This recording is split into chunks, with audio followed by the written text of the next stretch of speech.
Hello दोस्तों, मैं पूर्णिमा आपका स्वागत करती हूँ पूर्णिमा क्लासेस चैनल पे। इसके पहले जैसा कि आपने पढ़ा था संविधान के भाग, वो कंप्लीट हुआ है और मैं आशा करती हूँ कि आप लोग इस टाइम पढ़ भी रहे होंगे, उसको रिवीजन कर रहे होंगे। उसी के क्रम में मैं आपको आज पढ़ाऊँगी अनुसूची। पॉलिटी का एक छोटा सा पार्ट है अनुसूची, जो हर कंपटीशन में पूछता है और उससे क्वेश्चन बनता है। जहाँ भी पॉलिटी पूछता है उससे किसी न किसी रूप में क्वेश्चन पूछ लेता है। तो अनुसूची पढ़ने से पहले हम कुछ इम्पॉर्टेंट चीज़ है उसको देख लेते हैं। इम्पॉर्टेंट छोटा सा टॉपिक है, इसको देख लेते हैं और जानते हैं। तो यहाँ पे देखिए, बहुत लोग कंफ्यूज रहते हैं कि पहले कितनी अनुसूची थी, अब कितनी है, भाग पहले कितने थे, अब कितने हैं, मौलिक अधिकार कितने थे। ये सारा मैं आपको एक क्लिप में बता देती हूँ, जो आपको जानने में बहुत सुविधा रहेगा और आप अच्छे से इसको क्लियर कर पाएंगे। तो यहाँ पे लिखा है संविधान के लागू होने के दिन वर्तमान संविधान में, यानी कि संविधान जिस दिन लागू हुआ था, यानी मूल संविधान में कितने भाग, कितने अनुसूची और कितने मौलिक कर्तव्य या मूल अधिकार थे और वर्तमान में कितने हैं। ठीक है, अनुच्छेद 395 है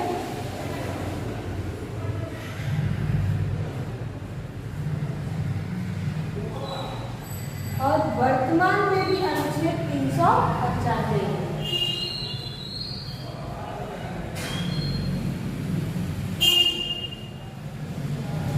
अब फिर आते हैं अनुसूची।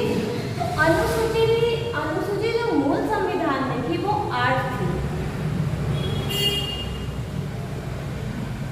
लेकिन वर्तमान में कितनी अनुसूची है? तो वर्तमान में 12 अनुसूची है। ठीक है, वो संविधान संशोधन के द्वारा हुआ था।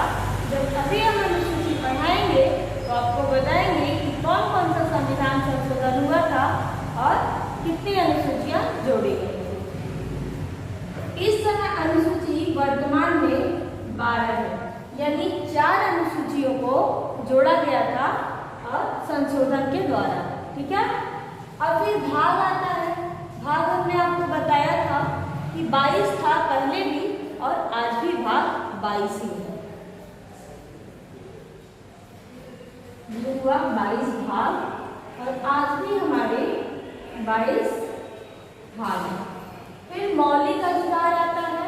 ठीक है, मूल अधिकार भी कर सकते हैं, मौलिक अधिकार भी। तो जो पहले 7 था अब 6 है, इसको भी संविधान संशोधन करके ही हटाया गया है, कम कर दिया गया। अब मौलिक कर्तव्य कितने थे? तो मौलिक कर्तव्य जो है ये 0 थे। मौलिक कर्तव्य कोई नहीं था मूल संविधान में, लेकिन वर्तमान में 11 है।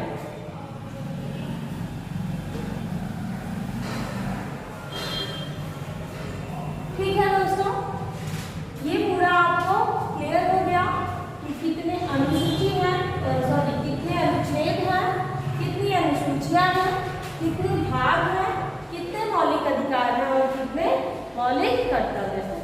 तो ये पूछता है कि कितने, अक्सर ये बच्चे इसमें कंफ्यूज होते हैं मौलिक कर्तव्य में कि पहले 10 था अभी 11 हो गया। नहीं, मूल संविधान में एक भी नहीं था। 42वें संविधान संशोधन सरदार स्वर्ण सिंह की समिति में 10 जोड़ा गया, फिर 86वें संविधान संशोधन में 1 जोड़ा गया, तो 11 हुआ।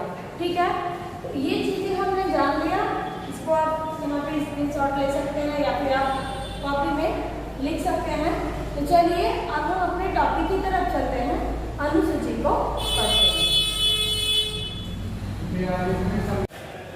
तो दोस्तों, अब हम आगे देखेंगे अनुसूची के बारे में पूरा। यहाँ देखिए अनुसूचियां हैं और उसमें प्रावधान। ठीक है, कि इस अनुसूची में क्या दिया हुआ है। अनुसूची का मतलब होता है कि लिस्टिंग करना। ठीक है, कोई वर्ग जो होता है, अलग अलग वर्ग होता है अलग अलग चीज के लिए, उसको हम अलग अलग अनुसूची में रखे हैं। ठीक है, उसकी एक सूची बन गई है कि पहली अनुसूची में ये चीज होगा, तीसरी में ये चीज होगा। तो हम देख लेते हैं अनुसूची का। तो आपको इसके पहले हमने बताया था कि हमारे मूल संविधान में 8 अनुसूची थी और वर्तमान में 12 है। तो हम पहली अनुसूची से देखते हैं।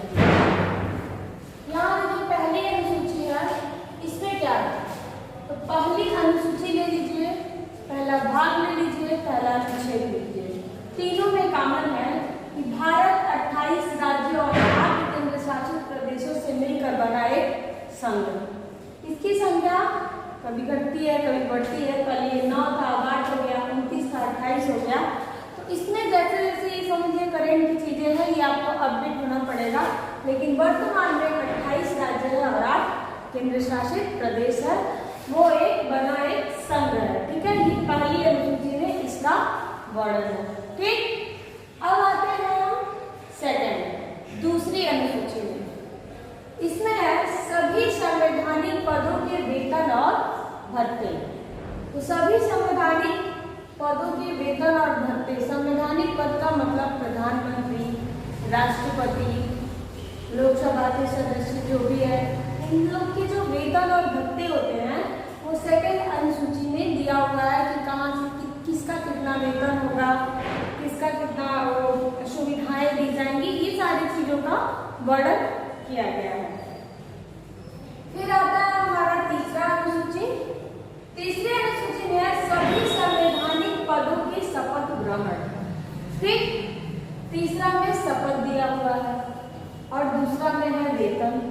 तो स्टूडेंट हमारे अक्सर कंफ्यूज हो जाते हैं, लोग कंफ्यूज होते हैं जब एग्जामिनेशन हॉल में बैठेंगे कि दूसरे में शपथ था कि तीसरे में था, कि दूसरे में वेतन था कि तीसरे में था।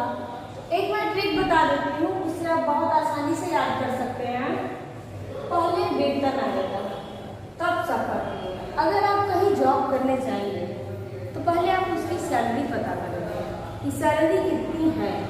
चाहे अभी भी आप फॉर्म किसी चीज़ का डालते होंगे, आप उसका सिलेबस जानते होंगे, ड्यूटी कैसे करना है ये जानते होंगे, टाइमिंग जानते होंगे, साथ ही साथ आप सैलरी भी जानते होंगे। तो पहले आप सैलरी जानते हैं, फिर उसके बाद ज्वाइनिंग लेटर पाते हैं। सैलरी जानते हैं इसका मतलब ये नहीं कि पा जाते हैं, मतलब कि पहले आप सैलरी पता कर लेते हैं। कहीं जाएंगे ड्यूटी करने तो आप पहले सैलरी पूछेंगे ना कि मेरी सैलरी कितनी होगी। ठीक, उसके बाद ही उसका ज्वाइनिंग लेटर लेंगे, चाहे वो प्राइवेट सेक्टर हो चाहे वो गवर्नमेंट सेक्टर। तो यहाँ पे पहले आएगा सैलरी, फिर आएगा शपथ ग्रहण, यानी पहले हम वेतन जानेंगे फिर हम ज्वाइन करेंगे। ठीक, इस ट्रिक से आप याद कर सकते हैं वेतन शपथ। फिर आते हैं चौथा में। चौथे में क्या है, तो चौथा में राज्यसभा के सीटों का आवंटन। तो राज्यसभा के सीटों का आवंटन का मतलब जितने राज्य में विधायिका है वहां से कितने लोग राज्यसभा के मेंबर होंगे, जो लोग विधायिका के वहां पे प्रतिनिधित्व करेंगे राज्यसभा में। ठीक है, कितने मेंबर होंगे, वहां पे सीटों का बंटवारा होता है। ठीक, तो वो किस अनुसूची में है, ये अनुसूची चौथी में है, राज्यसभा में सीटों का आवंटन। और ये राज्य और केंद्र शासित प्रदेश दोनों से होता है। ठीक है, एक पांचवा में देख लेते हैं। चार को आप एक साथ याद कर लीजिएगा। पांचवा और छठवां हम एक साथ इसलिए बोलेंगे क्योंकि अनुसूचित जाति और जनजाति के क्षेत्रों से संबंधित है। पांचवा में है अनुसूचित जाति और जनजाति के क्षेत्रों में विकास, शिक्षा और प्रशासन। ठीक है, पांचवा स्पेशली इसीलिए है। और ये ना दोनों अनुसूची कभी कभी साथ में पूछ देता है कि अनुसूचित जाति और जनजाति से संबंधित दो अनुसूची कौन सा है। ये पांचवा और छठवां है। तो पांचवा है अनुसूचित जाति और जनजाति क्षेत्रों के लिए। छठवें में स्पेशल राज्यों का वर्णन किया गया है कि असम, मेघालय, त्रिपुरा और मिजोरम अनुसूचित जाति और जनजाति के विकास में शिक्षा और प्रशासन के लिए, विकास के लिए काम करना। तो ये चारों राज्य में पूछता है कि कौन कौन से राज्य हैं, असम, मेघालय, त्रिपुरा, मिजोरम। इसको हम कैसे याद करेंगे, एक ट्रिक के माध्यम से हम बताते हैं जो बहुत आसानी से आप याद कर सकते हैं। एटीएम, एन का स्क्वायर कर दीजिए। एटीएम का पूरा केवल m का, ठीक है, केवल m का करेंगे। a से हमारा असम हो जाएगा, t से त्रिपुरा हो जाएगा, m स्क्वायर मतलब कि डबल m, ठीक। अब एक m से मेघालय होगा और एक m से मिजोरम हो जाएगा। इससे आप बहुत आसानी से याद कर सकते हैं। एटीएम सब लोग यूज करते हैं। ए से असम, टी से त्रिपुरा, एटीएम से मेघालय, एटीएम से क्या होगा, मिजोरम होगा, ठीक है। ये चारों राज्य आप याद करेंगे छठी अनुसूची में। तो ये अनुसूची मैंने पूरा बताया, एक बार हम फिर से देख लेते हैं एकदम सरसरी निगाह से, इसको रिवीजन कर लेते हैं, समझिए। और आप ये मत सोचिएगा कि इसको हम एक बार पढ़ लिए तो बाद में याद करेंगे। यही पढ़िए, यही याद करिए, यही खत्म करिए।